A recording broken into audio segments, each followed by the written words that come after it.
The protagonist Euribatos and Alcyoneus are finally meeting up in issue number 2 of Exodus from Class Comics. I'm in love with a hero.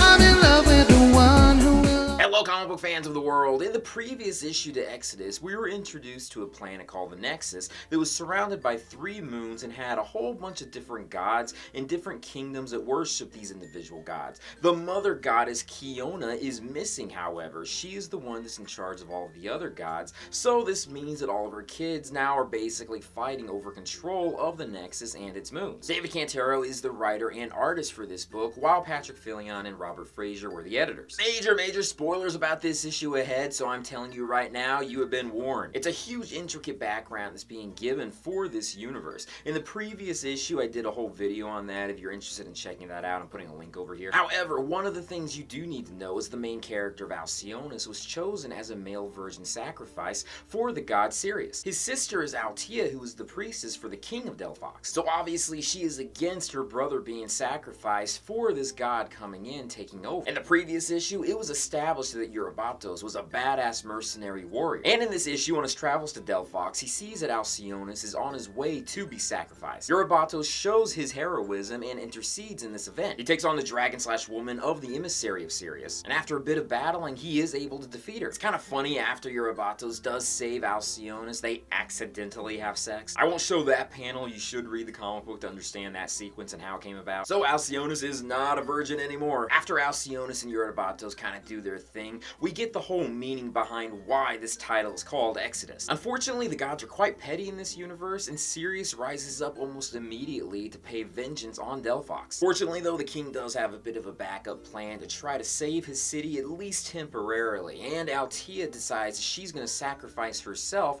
so that she can make this happen. So far, the mythology in this universe is quite intricate. The little we do see of the gods, they're just assholes, but then again, just about every mythology I've ever read, the gods generally are assholes. I'm hoping that there's some sort of retribution later on down the line, or at least maybe when Kiona returns back, she's getting her house in order again, and maybe all of these gods who happen to be her kids, she's kind of like putting them in line. The story in this is pretty good, but if you go in reading it without knowing what happened in the previous issue, you may be a bit lost. There were bios in issue number 1. This one doesn't have anything like that, but there are a couple pinup pieces at the end. David Cantero is a great artist, and I love his style. He also wrote this universe as well, so he does have some bit of an idea about what the ending result is going to be. In terms of sex, this issue is somewhat lacking in comparison to many other Class comic titles. Not that that takes away from it in any way. It does have much more story development, although just about every page does have a naked guy in it, so at least we have that aspect in there. But anyways, let me go ahead and end it at that point. I feel like this is a great follow-up from the previous issue.